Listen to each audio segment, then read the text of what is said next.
All right. Welcome to another episode of the We Ain't Dying for This podcast. I am your host, Crystle Johnson, and I am here with my new friend, one of my newest friends, Fatima Mann.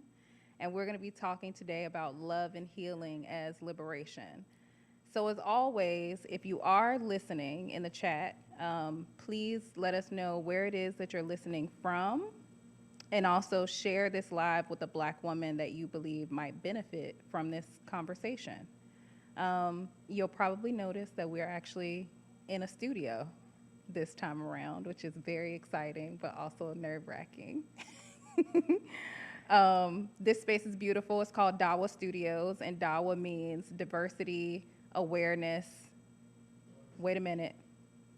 Diversity, awareness, and wellness in action. And it is a creative space in Austin for BIPOC creatives, entrepreneurs, and podcasters, for them to come into this space and actually record high quality media content at no cost. So really thankful to the Dawa team and really excited to be here today. So just want to make sure that we're live right now. Can't see the comments yet. All right, we have some folks who are dialing in from Dallas, from Vermont, from Austin. Okay, why you not here? You should be here with us if you're in Austin. Chicago. All right, welcome everybody. So excited to be here. So let's go ahead and jump into the conversation. So Fatima, tell the people who you are and what you do.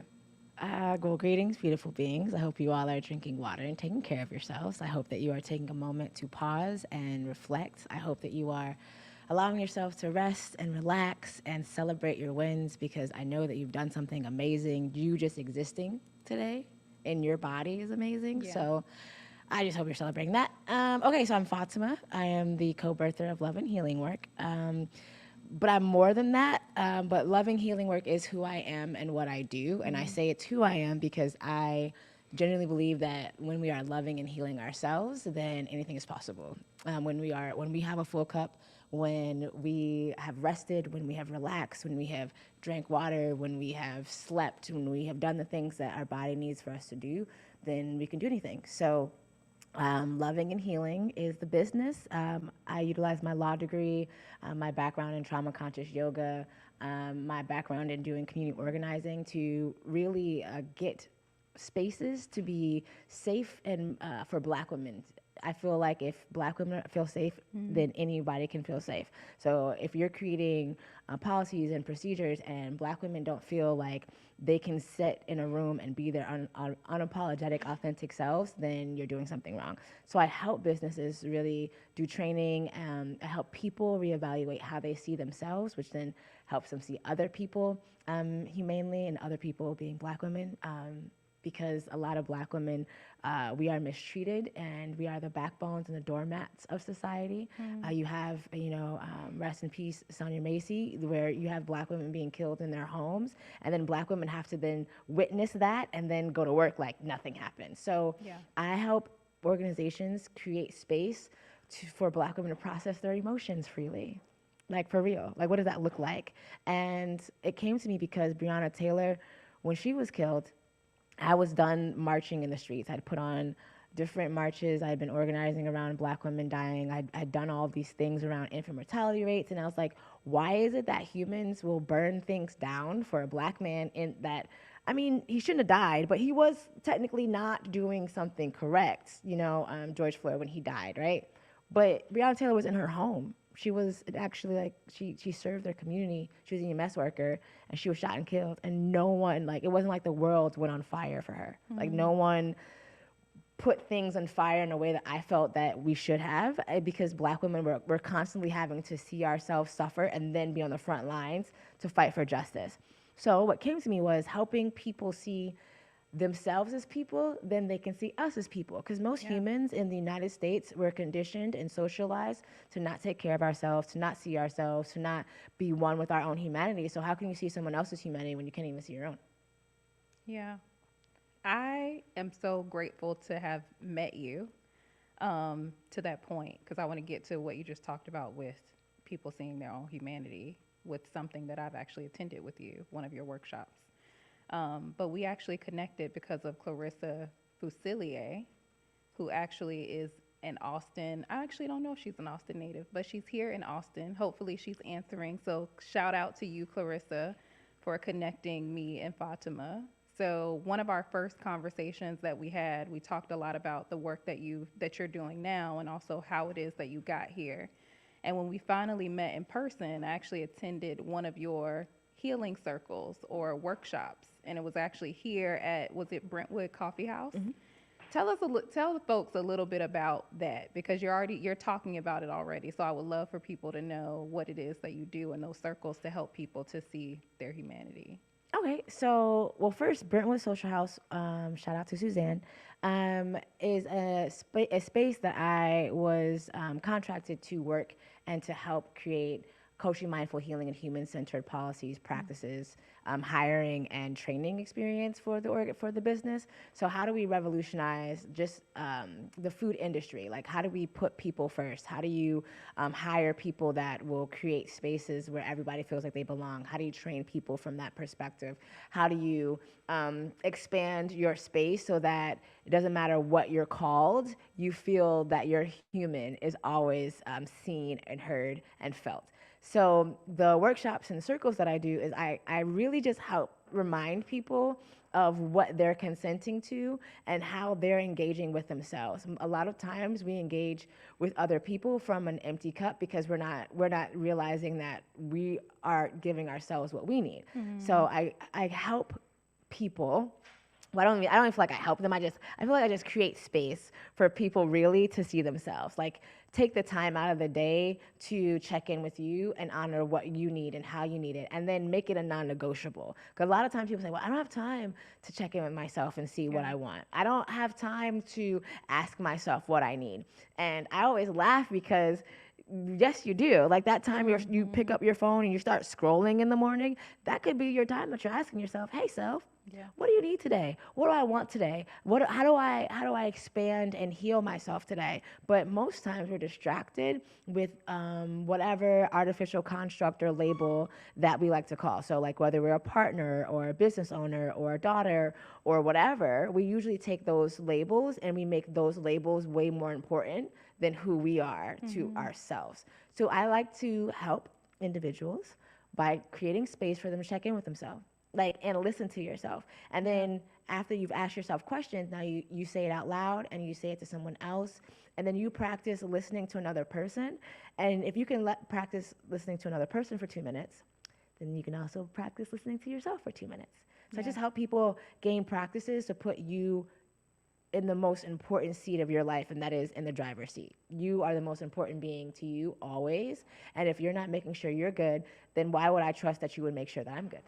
Yeah. And I love the way you prioritize Black women in that space because you don't allow the things that normally happen in corporate spaces, for example, to happen. Like you give Black women the space to speak. You don't allow emotions of others to like overtake the space. So I really do appreciate the way that you lead workshops and lead those circles because I think that's really important. And it speaks to what you were talking about in your intro.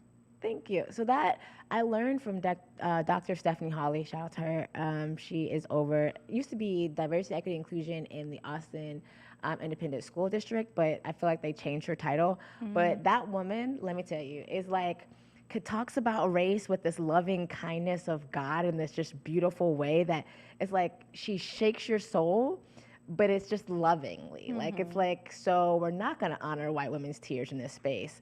But, and also, you need to sit with that and acknowledge that we're not going to honor that space because that's just a privilege, right? And so the way that she talks about it and the way that I've seen her talk about it has given me the courage and just the knowing that I could create spaces where Black women get to speak first, where Black women get to cry and have tissues handed to them, and white women cry and they're not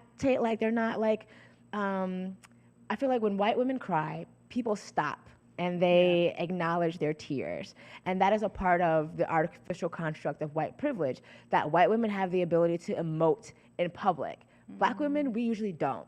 Yeah. So the way that I shift that is in every space that I am curating, I tend to be the emotional Black woman, so that people can have practice being in space with Black women being emotional, and B, we can shift the paradigm so that we're not acknowledging white women and their emotions because they get to do this often, and Black women we don't. So it's like being able to stretch a muscle that we don't even usually get to stretch or get to use because we've been socialized to be strong. We've been socialized to not show people our emotions, and that's not human. Like, we're human, and if we can't be human in public, if we can't be human all the time, then what are we doing? And we're doing it wrong. So I help people create spaces where you can be human all the time.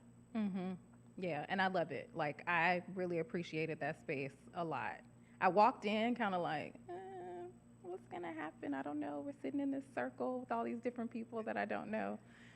But as we went through the workshop, I felt more open and more safe in the space because I knew that you were providing air cover and you were making sure the space was safe and you weren't going to allow it otherwise.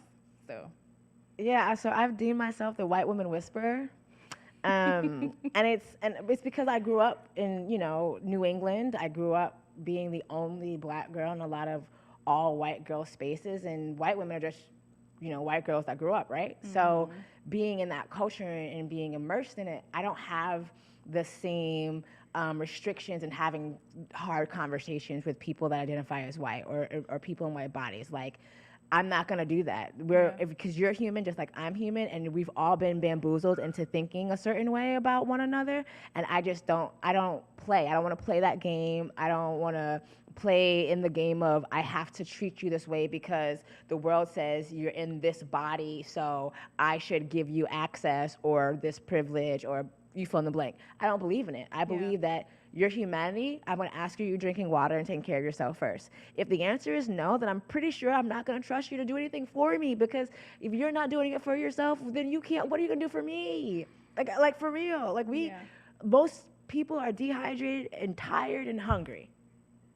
And if you are coming to any event or space with that energy and you're thinking that you're doing good, you're probably going to end up causing harm because you've already harmed yourself. Yourself said you were hungry, you didn't feed yourself. Yourself said you were thirsty, you're like, I'll drink some water later. And then you've been tired for like 3 days now and you've yet to take a nap. So we're all big 7-year-olds, and we all know how 7-year-olds act when they're tired and hungry. yeah. Terrible. Adults do the same thing. Terrible. Yeah. You know it's Yeah. terrible. No, you're right. You're right. I totally agree. And I think that brings us to the topic of this conversation, which is love and healing as liberation. And for anyone who hasn't listened or watched this podcast before, we talk about liberation and different topics that are connected to liberation because liberation is not binary. And a lot of people see liberation as you have it or you don't.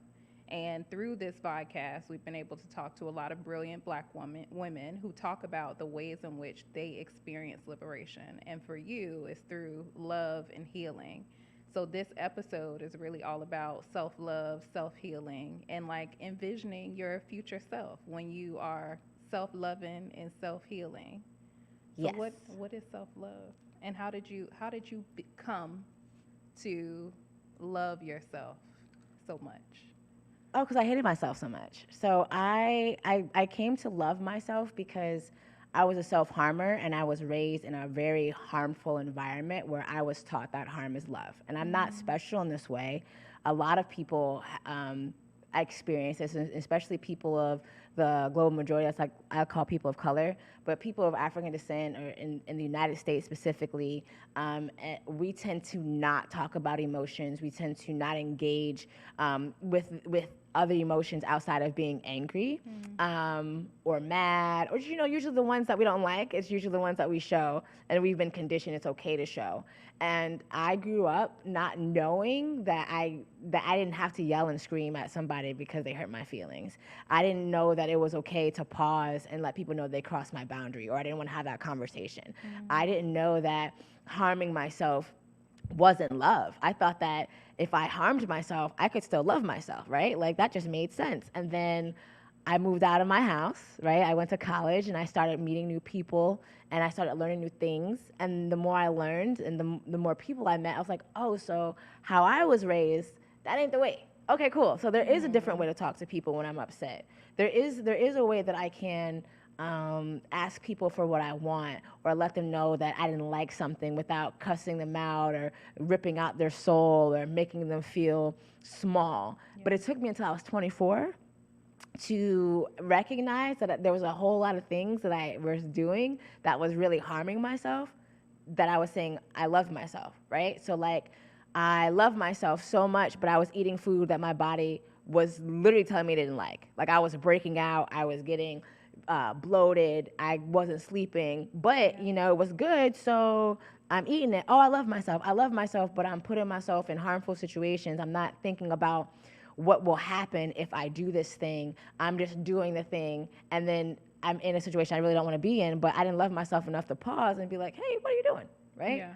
So I learned that I needed to unlearn behaviors, and then I learned that I needed to learn another way. So I had to figure out how I was going to learn another way, and that's when Buddhism came. And Buddhism is really about self-reflection. And so I had to ask myself, what is love really?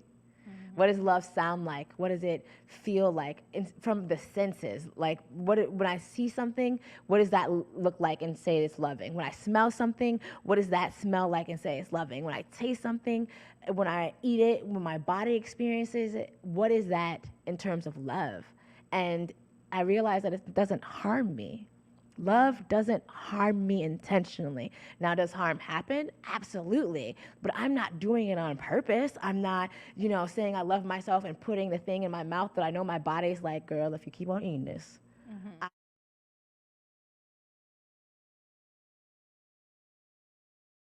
Names and don't make me feel good. I'm not doing that on purpose. Now, I may do that and then realize that's not a space I need to be in because I love myself too much to be here. But self-love is really me checking in with me every single day and loving on me. Yeah. Even in the moments where I suck. Because there's moments. Driving here, I cried. I had to forgive myself because I wanted something, and what I wanted wasn't what was really available to me. And so I kept doing this thing like, if I keep doing it, I'm going to get what I want. Yeah. Newsflash. That's not real, right? And so I had to forgive myself for putting myself in that situation of even having to not get what I want and still continue to put myself there and continue to do the same thing. And a lot of times we don't want to do the self-love journey because it means that we also have to look at the ways we haven't loved ourselves. Yeah. And we have to look at the ways that we weren't kind to ourselves. And that's hard. And also, though, it's beautiful because when you love you and you love you well, then when you're really loving on other people, it's from this full place. Like, everybody who's in my life that I love, they know I love them like me, and everybody knows I love me. Like, I love me so much. Like, I love me so much that there's things I just won't do. There's places I won't go.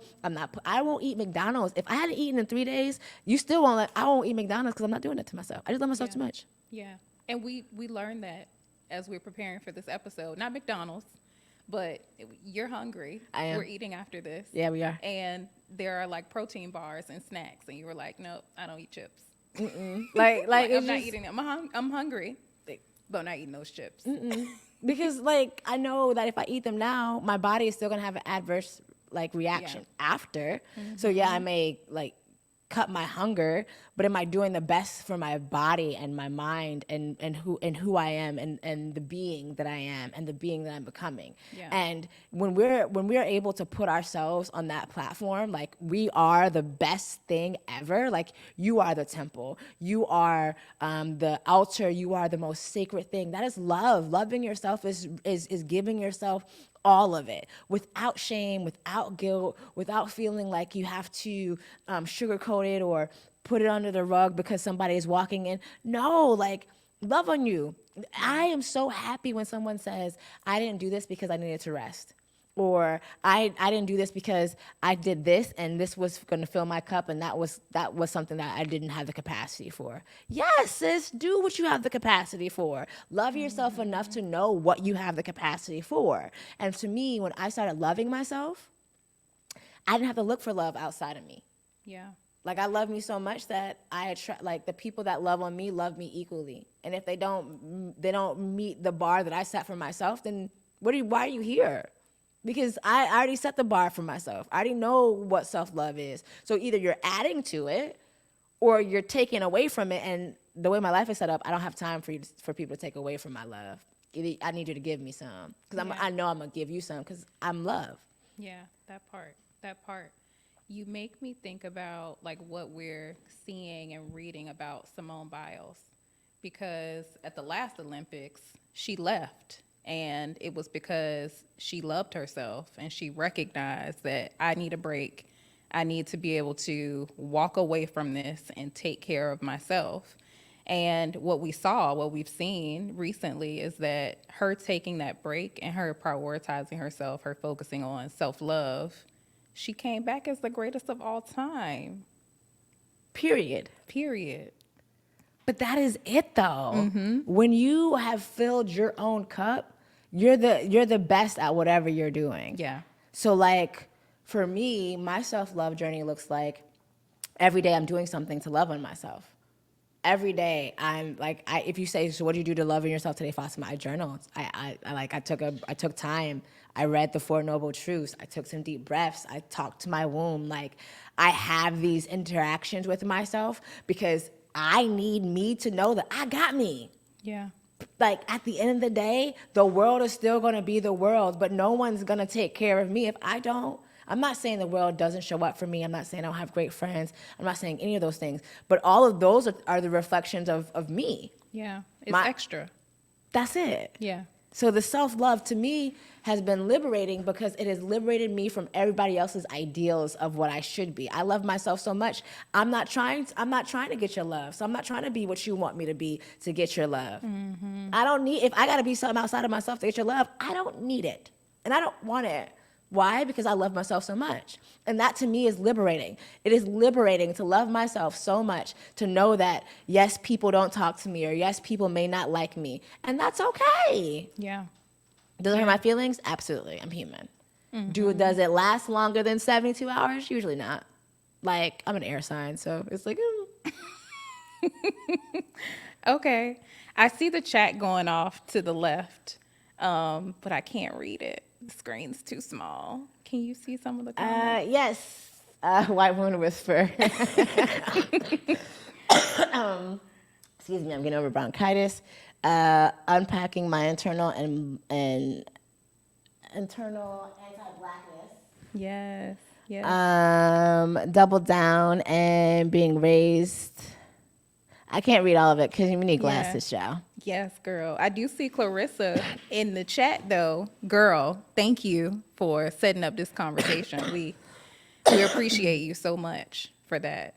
Um, I think this is a question that some people are ooh, thank you. Ooh, air sign. Me too. Aquarius. Are you an I am Aquarius? an Aquarius. Oh Lord. I don't even know what that means. It means that we're the best signs. Okay. We're the humanitarians of the signs. Like Okay. we are. We're one of the things is that they say that we're not emotional. I don't think that we're not emotional. Just like with the air, you know. And I Yeah. feel like the it comes and goes. So the emotions for me, like it comes and goes. It's like I don't need to hold on to it. There's just things that as an air sign, I'm like, all right, well, moving on. Yeah. Okay. Okay. I think this is a question that I have, and probably there are some other people who also. Okay, Aquariuses, y'all can pipe down. Don't be a hater. Y'all can let it go. Let it go. What was I gonna say? So this is a question that I have, and there's probably a lot of people who are also thinking this as well. How do you get comfortable with loving on yourself? Because I think that when you're not accustomed to that, you don't know what it is, you don't know what it feels like, and a lot of us feel very nervous and bashful when people give us compliments and say nice things to us. I'm one of those people where I'm like, oh, thanks. Or I'll say something where I counteract what they said because maybe the thing that they're commenting on isn't perfect enough for me, and perfection isn't real, I know. But how do you get to that point where you're able to, one, accept what people are telling you, the things that are amazing about you, but also how do you get comfortable with loving on yourself too? This might sound, it's going to sound the way it's going to sound, and I'll explain it. But white men taught me how. If you watch a white man, just a regular white man, a person that Just the world mediocre. Yeah, the person that the world calls a white man, right? And you watch them move through the world. They receive compliments. They know how to receive all of these things as if it is like by nature something that they should get. Like they know they're going to receive compliments. They know that they're going to have the space to take to love on themselves and care for themselves. I mean, the midlife crisis that we've seen growing up in how many movie shows and TV shows of white men loving on themselves so much they get them a new girlfriend and a new car, right? We have examples of them. They're usually just not looking like us. Yeah.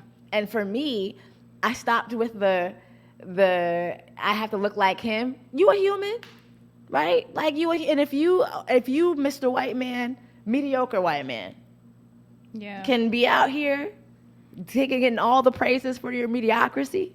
If you can be out here loving on yourself and taking time to love on yourself and backpacking across the world and doing all of these things because it makes you feel better, why can't I?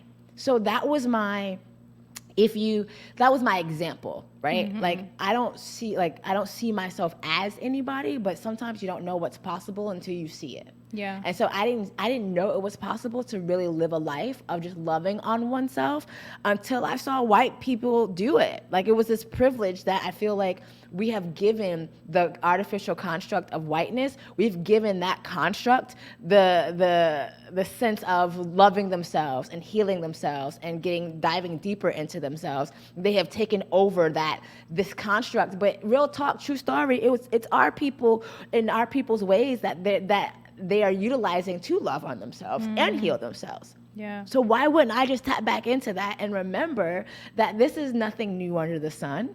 And I could have the shame and the guilt, but that doesn't mean that they're driving my car. They're in it. And sometimes I let them out because I don't need them anymore. But if I know that I've done the work to be amazing, which I have, I've spent 10 years saying I'm amazing and working to be amazing and learning ways to speak amazingly and think amazingly and be amazingly to myself, then when someone says I'm amazing, I'm just like, thank you for noticing my work, because it was hard. Yeah. And not like sweeping it under the rug. Like no one wakes up like this. Beyonce, great song, but no one wakes up like this. Not for real. Yeah. So if we're gonna be honest, it's just really honoring you and loving yourself enough to honor yourself. It's like, oh, I'm not going to play myself down for the hard work I've done. Because you've done it. You were there. Yeah. You were at the late nights. You were there crying, praying, meditating, whatever it was that you were doing to get over that thing that caused you harm or hurt you or that wound. Why wouldn't you applaud yourself and celebrate that? And that's another thing about self-love. It's about celebrating. I celebrate every time I like get over a little hump. Every time, like today, I cried. I'm gonna tell you, I cried for about a good 5 hours. I'm not gonna lie, I did. And I celebrate that I cried for those good 5 hours because I needed it. I needed the release. I needed the reconciliation with myself. I needed the time with me. And that was all work, and I did it. I chose to give myself the time and energy to let the tears flow. And because I did, I can be the heir that I am and move on. Yeah. And I celebrate that. And a lot of times we don't celebrate the things that we've done because we think we should do it, or it's what we were supposed to do, or it was on our list of things to do, but it was your list. So why don't you celebrate what you put on your list? If your list was to take care of yourself better and tap into yourself and be with yourself, then why wouldn't you applaud yourself? You would applaud your friend. And if you're not applauding you, you're your best friend. So stop giving that woman over there all the applause and give the woman over here the applause for the work that you've been doing. That's what keeps me loving myself more and more and more and grander and grander and grander, is because I don't make it seem like what I'm doing is easy, or I don't just like skip over it and try to go on to the next thing. I honor the thing I did. I haven't cut myself in 12 years. Every year I honor that. Every time I go through something hard, I honor that I didn't think about cutting myself. Even if my celebration is a little jig, I still celebrate it. Yeah. My accomplishment, my goal. And if my goal is to love myself and learn to love myself more and more, then everything that I do that gives me that, I'm winning. And I give that to me. And I don't look for anybody else to give that to me. And if they do, cool. But I've already given it to myself. You're just adding. Absolutely. I love how across these episodes there's like this through line of things that all of you say. And I remember the celebrating myself coming from a previous episode with Kimberly Pack. So if y'all haven't listened to that episode, please go back and listen, because it is important that we celebrate ourselves. But I think it is something that has been hard for many of us because it seems like we are being braggadocious, or we're not being selfless, because that's what we're taught to do, to be selfless, to put everybody else first, to celebrate everybody else before you celebrate yourself. So I appreciate that you call that out, and that it's a journey to get there. And it's not something that you're going to be able to do tomorrow and be done with it. It's something that you're going to have to continue to work on over time. Every day. All day. Every day. Yes. Yeah. So if y'all don't hear anything else, it's celebrate yourself like a mediocre white man. Okay. Celebrate yourself. Celebrate everything. Took out the trash. Yes. Celebrate it. Yes. Got rolled out of bed this morning. Celebrate that too. Yes. Because celebrate everything. How many times has it been hard to roll out the bed? Many. How many times was it hard to gather the energy to take out the trash? And you did it. Oh, I did it. And if you've been around me, like me and my friends, I do like, we have these little "you did it" songs. I'll break out and like, oh, you did it. You did it. And then they start dancing. Like, it's just because at some point we have to honor us. Yeah. And I feel like the world has been what it is because we don't pause enough to honor our own humanity. We just keep on looking outside to honor everything else. And it's like, but what about you? You are the most important thing in this whole world. So loving you is important, because when you love on you, that makes me love on you even more, because I see you loving on you. And then you set a bar. And you set a bar for me to, like, because you have loved on yourself, you're not going to accept me just treating you any type of way. Because you've asked yourself, how do you want to be treated? And how do you want to be loved on? And when yourself answers, you give that to yourself, and you're not going to accept anything less than that. Yeah. Everybody knows cucumbers and alkaline water. That's your thing. Right. She loves cucumbers, y'all. And alkaline water. Yes. And if you give me less than that, I'm going to have questions.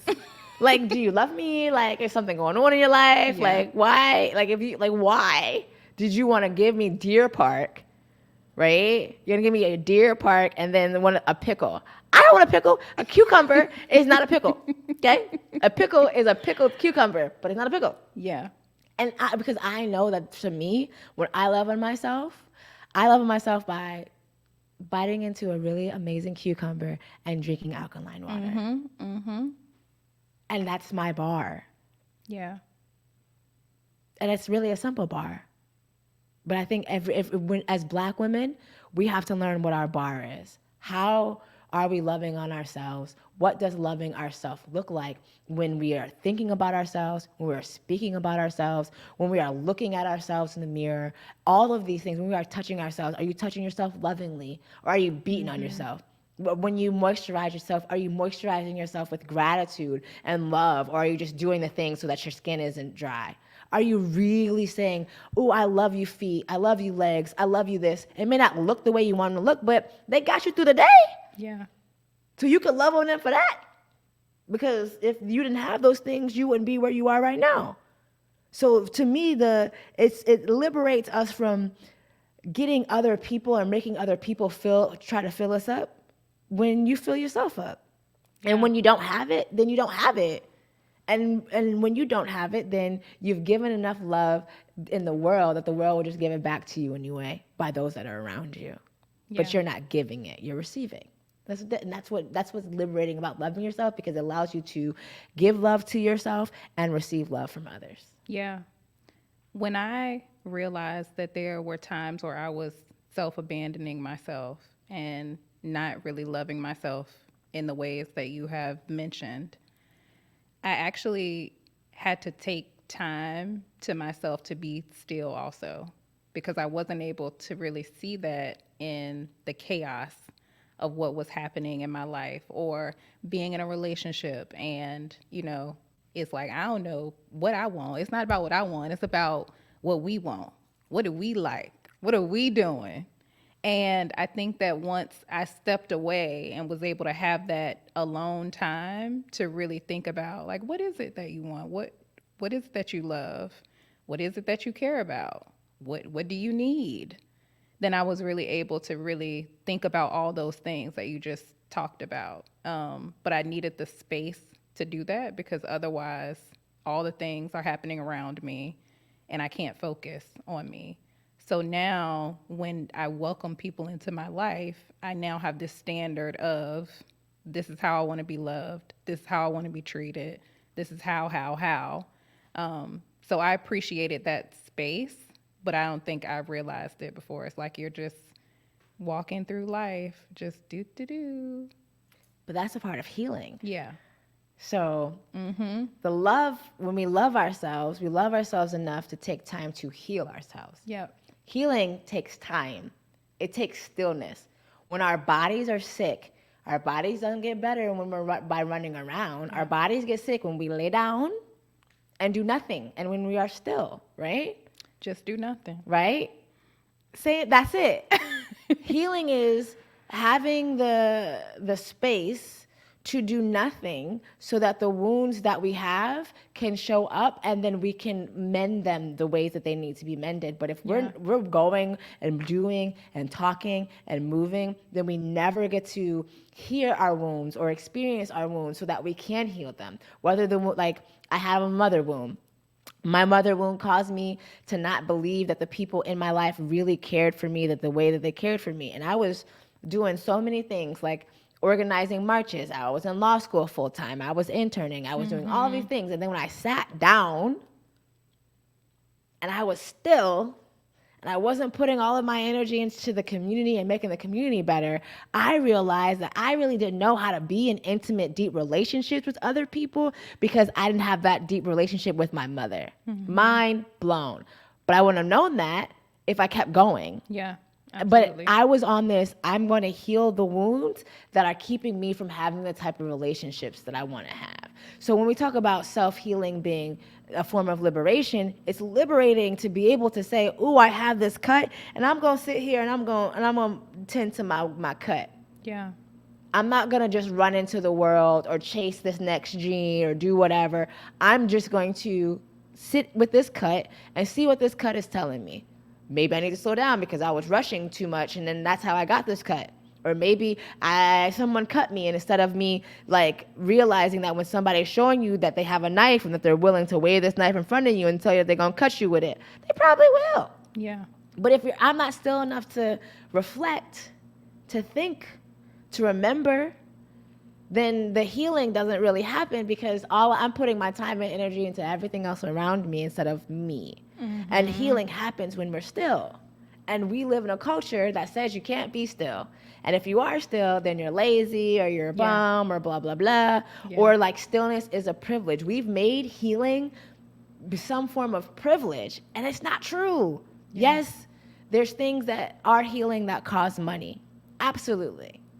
And also, though, you sitting with yourself for 5 to 10 minutes in the morning and doing a body scan and seeing what's coming up for you and loving on yourself and honoring that little person, that little girl in you that never got to feel seen or feel protected, loving her for 10 minutes a day, that's healing. Yeah. Allowing yourself to experience you from the space of knowing you've gone through hell and back and that you're still here, that's healing. Yeah. Putting affirmations into your body, saying things out loud, whether you are that thing or not yet, is healing. But we don't want to take that time because when we start healing, we start noticing things that we don't always like to notice. We don't like. Yeah. And that we don't want to take accountability for. Because hurt people hurt people. Yeah. And a lot of us have hurt people because we've been hurting because we haven't sat down to do our own healing. And that's the thing that I love to do is like just be like, just sit down. Let's talk about it. And then to see what happens when people are just like, what? I'm like, oh, I didn't do anything but ask you questions. And and I asked you questions that you're asking yourself and answering, and now you have to listen to yourself. And you have to hear yourself tell you that you abandoned you. You have to hear yourself say that you didn't take care of you. You have to hear yourself say that you put yourself in hurtful situations for the sake of fill in the blank. You have to go through all of those things in healing. It's not just like the light. Everybody likes the light. Yeah. And also, though, there's this darkness that we have to experience, the anger, the sorrow, the grief, the despair, and having grace for all of it. And compassion for all of it, and kindness for all of it, not just the things that feel good. Because let me tell you, like, my healing journey has been amazingly hard and tumultuous, and I don't like it, and I love it too. Because it has brought me to a place where I know that when everybody takes time to heal and love on themselves, it changes the vibration of the rooms that they're in. It changes the dynamic of the work that they do. It changes how they see the world and what they think is possible, because you have sat with you and you realize that it's possible for you to overcome whatever the traumas, triggers, wounds that you may have. But it's work and it's a journey, but it's liberating because when you are healed, I say we are healed when we heal certain wounds, right? So like I've healed the wound of abandonment. I don't really have abandonment issues anymore. If you leave, then cool. Like, I'm not trying to chase you down and make you stay. Like, if you don't want to be here, peace. But that's a wound that I have healed, but I'm still working on the not being wanted by my mother wound. Yeah. That's still open wound that I have to be mindful of. And when things happen, I have to be like, ooh, like, is that pressing on my wound? And then now I have to be tender and care for the wound and respond knowing that I'm still healing this part of my being that is working around not feeling wanted because I just have this thing from my mom. Mm-hmm. That is a part of the healing journey that we always don't want. Like, we want to be healed. We don't want to honor that some wounds take longer to heal. Like, just like on your body, if I break your leg, it may take a little longer for that break to heal than if you get a scratch on your arm. Mm-hmm. Yeah. But we often don't want to take the time because we got to go. It's time to go on to the next thing. But as you have said, like, we both encourage you, like, if you are someone who is listening, encourage you to take that time to be still, to go on the journey and not rush it. You got to give yourself grace through the process and love on yourself all the way through. Yeah. And the healing part about it is, like, really acknowledging the things that you don't do for yourself that isn't healing. Because we don't want to admit that either. Ooh, girl. Like, you know what I mean? Like we don't want to admit the things that we're doing that isn't healing. And it's like, okay, well, you learn that behavior. Yeah. You watch, you know, the women around you go and do and not care for themselves. I did. Yes. But at 30, I decided I was going to act like my 70-year-old grandmother. I wasn't going to wait till I was 70 to try to figure out what I was or what I wanted to recognize that I gave my entire life to everybody else and did everything else because I was conditioned to do that. I was at 30 years old, I started saying F you, F this, F that. I'm not doing it because at some point I have to recognize that I'm contributing to the stereotype or the statistic of Black women dying at a higher rate from stress-related diseases. Mm-hmm. It's because we don't sit down. Yeah. We're doing everything all the time. We are the ones abused and we're fighting our abusers. We are the ones that are holding everything together while being torn apart. We are like on two ends of the spectrum all the time in our societal standards and norms that it makes us stress out. Yes. I'm not dying from a stress-related disease. I'm gonna have my babies. I'm gonna do what I'm gonna do, and I'm not gonna do it from the place of the stigma of what it means to be a Black woman. Because what it means to be a Black woman is that we have this magic, and then all of these other things. We get paid less. We get stressed out more. Mm-hmm. Do I really want to be something that I don't get the coin that matches my stress level? Yeah. Because if I'm gonna be stressed out, shouldn't the coin match my stress? It should. So then I can take my sabbaticals and have my house in somebody else's country where I don't want to learn the language. Like if I'm going to, but that's not our reality. So because it's not my reality, I choose me.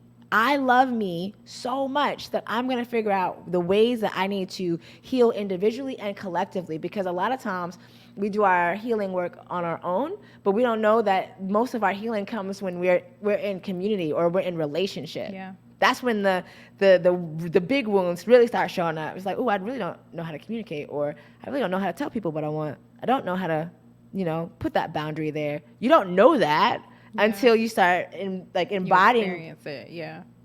Mm-hmm.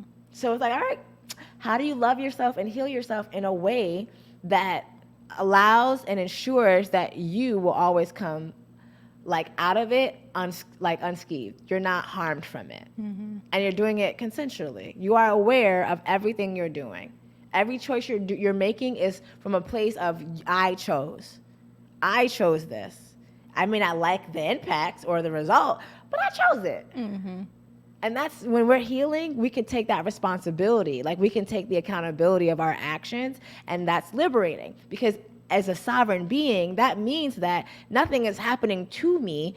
I'm a part of the things that is happening, and I probably played a role in it. Yeah, definitely. You said something, and I was about to say something really snarky, cause why? Cause we ain't dying for this, but I missed it. But it's true. Like we don't have to die to be human. Mm-hmm. We don't have to die to do great work. Yeah. We don't have to. We have been conditioned to believe, and my theory is it comes from slavery, that in our DNA, we have, a lot of us have it in our DNA and from our nurture to see people burn out. Yeah. To see the ones around us do things they really don't want to do to make ends meet. To go to jobs where they're demeaned and they're belittled, but they go there anyway because it puts food on the table and a roof over your head. Yeah. No matter what degree you have, no matter what that is, there's people who experience those things, and we've watched them experience them as a way of life, and that's in our bodies. Mm-hmm. And for me, I'm like, well, we can shift it. Everything that begins ends. This idea of us having to die to change things, we can kill that. Yeah, absolutely. I tell people, during COVID killed the strong Black woman. She dead for me. I don't know who she is. I feel like we need to RIP these masks and stereotypes of us being superhuman and us not being human. Kill them off. COVID killed them. I don't know her. Yeah, she don't live here no more at all. Yeah. And it's so what versions of us are we holding on to that keeps us from loving ourselves? Kill that off. What versions of you are you holding on to that's keeping you from healing yourself? Kill them off. Have a little funeral, RIP. They've done their work, but now it's a new age, and this is the age of us being our full human, authentic selves, Yes. which means embodying that we need rest, we need to relax, we need to rejuvenate, we need to pause, we need to heal, we need to love ourselves, and we need space to learn how to do them, because a lot of us don't know how. We think we do, but we don't. Yeah, we don't. Yeah, and we need to do all of that because we don't want to die prematurely. We don't want to continue to weather because we deserve to be here. I think we are our own best thing and we have to focus on ourselves. So I really appreciated having this conversation with you because I hope that those who are listening, which I feel like we kept seeing the comments, but we aren't reading them. Sorry, y'all. We will respond to your comments after the live. But if you didn't get anything else from this episode, we really talked a lot about loving yourself, how to love yourself, and loving yourself like a mediocre white man. Better. And also, better than a mediocre white man. And then also self-healing, that in order for you to self-heal, you have to be still. Yes. In order to understand what it is that you need, what it is that you want, what does love look like, what does it feel like. So, I mean, I already knew this was going to be a great conversation just because you're awesome. Oh, thank you. I'm just reflection. Yeah, so I'm going to use a cuss word, and forgive me, but it's fine. So I have this brand, and it's called Divinely Unfuckwittable. You can, y'all can see that in the thing. And they have mantras on them. This one is, I speak what I want. There's cups, there's hoodies, there's bags, all different things. And you can actually, if you Google Divinely Unfuckwittable with no U, it comes up. And the reason why this exists is because of my own self-love and healing journey. When I realized I know divinity to be when we're in alignment. Alignment being when your mind, body, and your heart says yes. When all is in alignment, then we are divine. When we are moving in our divinity, then we cannot be fucked with. Therefore, Divinely Unfuckwittable is this brand of an affirmation of reminding people to live in your alignment. Be in alignment with you. Make sure that you are checking in with your head and your heart and your body every day. And because when you do that, you can win. Like I always tell people, I tell myself, if my head says yes, my body says yes, but my heart says no, it's a no. Yeah. Because everything has to agree. My heart, my head, and my body all have to be like, yes. If it's a no for any of them, then we don't have the capacity. I can't do it. And I may say, and this drives people nuts sometimes, that's fine. I have had both of my grandparents die in 3 months and 6 days apart. So I've been grieving a lot and trying to work and do all these things. Yeah. But all my clients and everybody who rocks with me knows that I'm a human. So I may have scheduled some meetings and some things, but the way my grief brain works, sometimes I don't remember.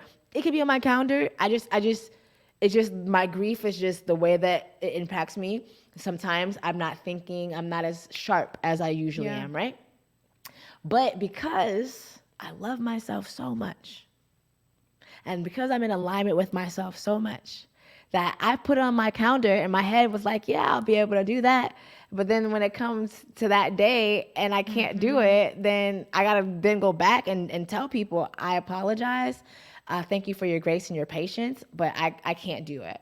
And I get that it may be an inconvenience for them because they put it on their calendar and they blocked it off. That's great. But if I can't do it, I'm not going to make myself. If my heart is broken because I'm grieving, but my mind is like, yeah, we can do it. My body's like, yeah, we can do it. But my heart's like, Do I not listen to my heart because I had this prior commitment? No, I just set expectations.